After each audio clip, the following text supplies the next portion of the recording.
آپ کو اندازہ ہو گیا ہوگا اب فرعون چاہ رہا ہے کہ اس کے لوگ اس کے ساتھ رہیں، یعنی فرعون تخت پہ بیٹھا ہوا کمزور ہو رہا ہے اور موسیٰ علیہ السلام زمین پہ کھڑے ہوئے زیادہ طاقتور ہو رہے ہیں۔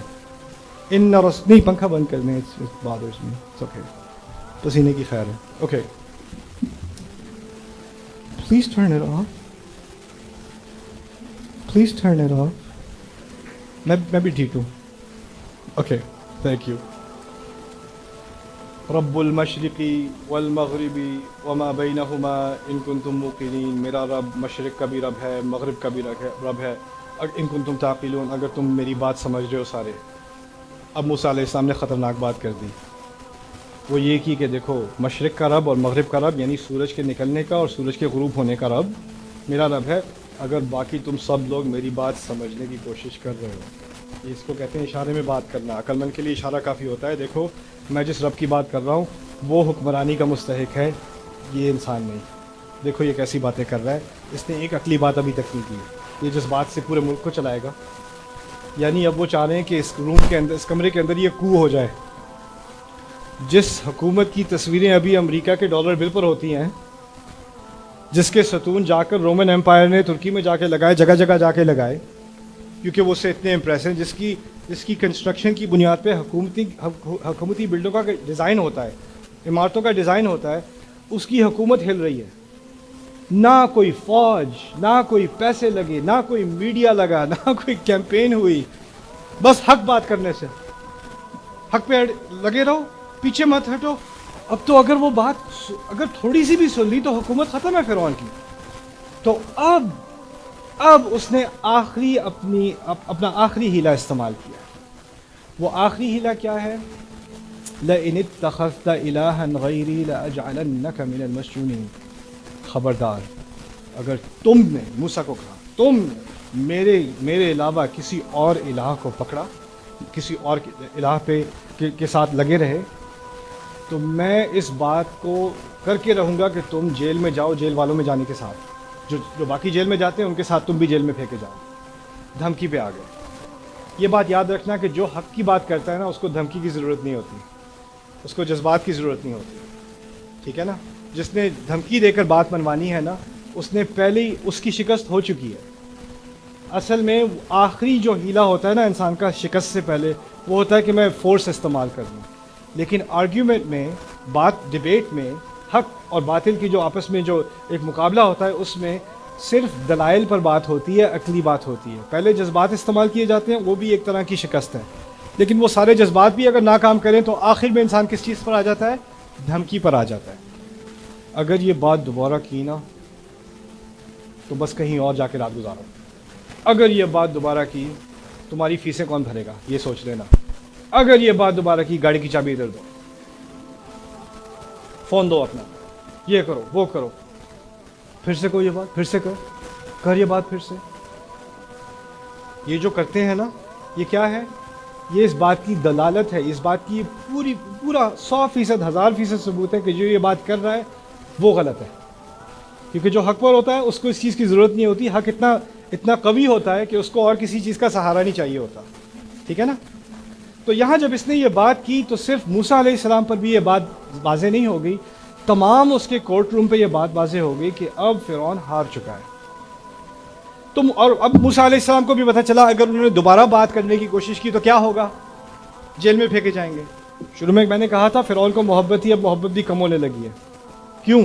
کیونکہ جتنی بھی کسی کو محبت ہونا، جب ان کا کنٹرول ختم ہو رہا ہونا تو وہ جو ظاہری محبت تھی وہ بھی ختم ہونی شروع ہو جاتی ہے، کیونکہ انسان کو یا آخر میں یا کسی سے محبت ہے یا اپنے اقتدار سے محبت ہے۔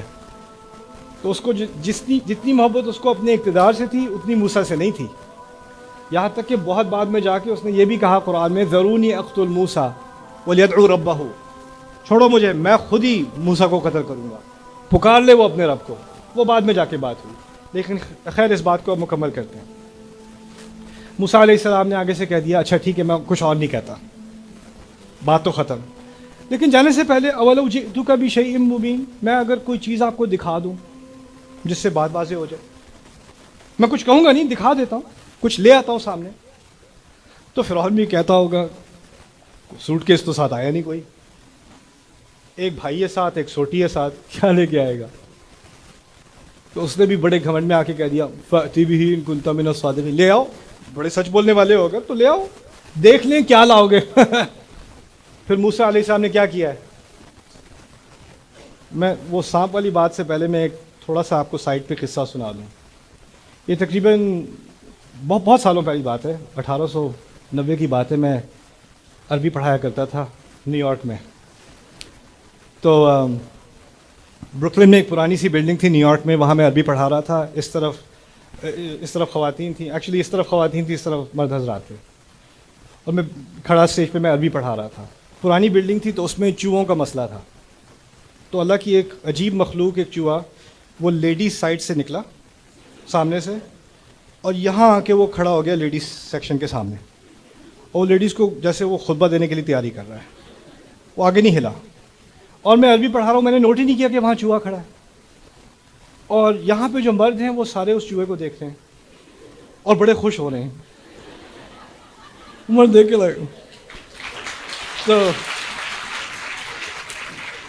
تو خیر، جب میں نے سارے اپنے مرد اسٹوڈنٹس کی آنکھوں کو اس طرف جاتے دیکھا تو میں نے کہا وہاں کچھ تو ہوگا۔ تو میں نے دیکھا تو وہاں وہ چوہے صاحب کھڑے ہوئے ہیں سامنے۔ اب میری نظر وہاں گئی تو جو سامنے لیڈیز تھیں ان کی نظر کہاں گئی؟ وہ چوہے پہ گئی۔ اس دن مجھے اندازہ ہوا کہ عورتیں بھی اذان دیتی ہیں۔ اللہ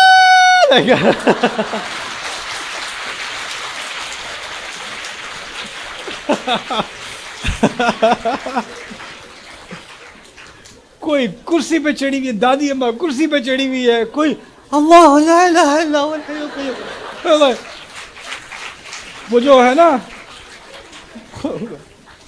ایک وہ قیامت کا منظر ہے نا، ترى الناس سکارا وما هم بسکارا، لائک آپ دیکھیں گے لوگ شراب پیے ہوئے ہیں لیکن وہ شراب پیے ہوئے نہیں ہیں، نشے میں نہیں ہے۔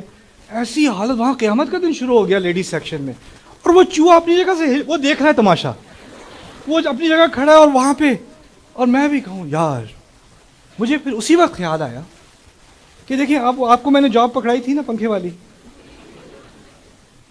اس ہال کے اندر موسیٰ علیہ السلام نے اپنی سوٹی پھینکی ہے، اور اس سانپ کی اس کی تین خصوصیات قرآن نے بتائیں۔ پہلی خصوصیت ہے حیۃ، فإذا ہی حیۃ تسعیٰ۔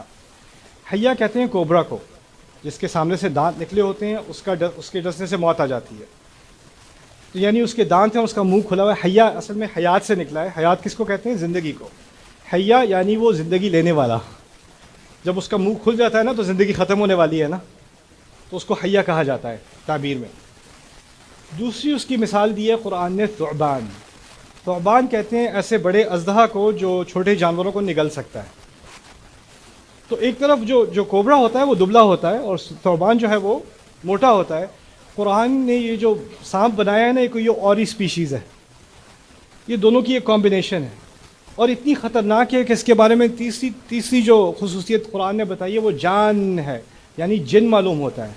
یہ تو دنیا کی مخلوق معلوم ہی نہیں ہوتا۔ تو یہ کوئی چوہا نہیں تھا جو کمرے میں آ گیا، یہ ایک بہت بڑا سانپ اژدہا جو انسان کو بھی نگل لے، اور اس کے دانت نکلے ہوئے ہیں سامنے سے، اور پھر وہ تسعیٰ، وہ گھومتا پھر رہا ہے۔ آپ اندازہ کرو اگر آپ کی وہاں جاب تھی تو آپ کیا کرو گے اس وقت؟ I quit. فرعون بھی اپنے تخت پہ چڑھ گیا ہوگا، سارے پورے کمرے میں۔ پہلے موسیٰ علیہ السلام کے الفاظ کی وجہ سے انہوں نے کمرے پر اپنا غلبہ کر لیا تھا، اور اب ایک چیز اس ڈیمونسٹریشن کے ذریعے اب ساری آنکھوں پر بھی غلبہ ہے۔ پہلے کانوں پر غلبہ تھا، اب آنکھوں پر بھی غلبہ ہے، اب دلوں پر بھی غلبہ ہے، خوف بھی آ گیا۔ پہلے امپریس ہوئے تھے، اب ڈر بھی گئے سارے۔ اور پھر سوال پیدا ہوتا ہے، ذہن میں آیا ہوگا کبھی، اللہ تعالیٰ نے اتنا بڑا سانپ موسیٰ علیہ السلام کو دیا، یہ ساری ڈیبیٹ کی ضرورت ہی نہیں تھی، شروع میں آتے ساتھ ہی کچھ کہے بغیر مسئلہ ہی حل، رائٹ؟ اس نے آگے جا کے ایک دفعہ مارا تھا، فرعون ختم، باقی سارے مان جاتے، اذا جاء نصر اللہ والفتح۔ لیکن ایسا اللہ تعالیٰ نے نہیں کیا۔ کیوں نہیں کیا؟ کیونکہ اللہ تعالیٰ نے انسانیت کو ہدایت دینی ہے، آپ کو سانپ نہیں پکڑایا جائے گا تاکہ آپ اپنے چچا کا سامنا کر سکیں۔ آپ نے الفاظ استعمال کرنے ہوں گے، یہی بات ہے نا. تو اصل معجزہ جو موسیٰ کو دیا گیا تھا نا وہ الفاظ کا. اب آخری بات تھی، میں نے کہا تھا لمبی بات ہو جائے گی، آپ لوگ ٹھیک ہو نہ بھی ہوتے تو میں نے بولنا تھا. خیر دیکھ لیں اب یہ جو سارا معاملہ ہوا ہے، تو جو جرنیل بیٹھے ہوئے ہیں، جو سیکیورٹی گارڈ بیٹھے ہوئے ہیں، جو پنکھے والے سارے جو کمرے میں ہیں، وہ اب کس سے 100% امپریس ہو چکے ہیں؟ موسیٰ علیہ السلام سے. اب جب وہ اتنے امپریس ہو چکے ہیں تو اب فرعون تو ختم بالکل. تو اس نے اپنی آخری تدبیر استعمال کی ہے، وہ سب سے خطرناک تدبیر ہے. وہ تدبیر اگر استعمال نہ کرتا نا تو اس نے اس دن نہیں بچنا تھا. آخری چیز رہ گئی تھی اس کے پاس. اب دھمکی سے کام نہیں چلے گا، اب ان کو پاگل کہنے سے کام نہیں چلے گا، ان کو شرمندہ کرنے سے کام نہیں. وہ ساری تدبیر استعمال کر چکا، ساری ضائع ہو چکی. اب اس کے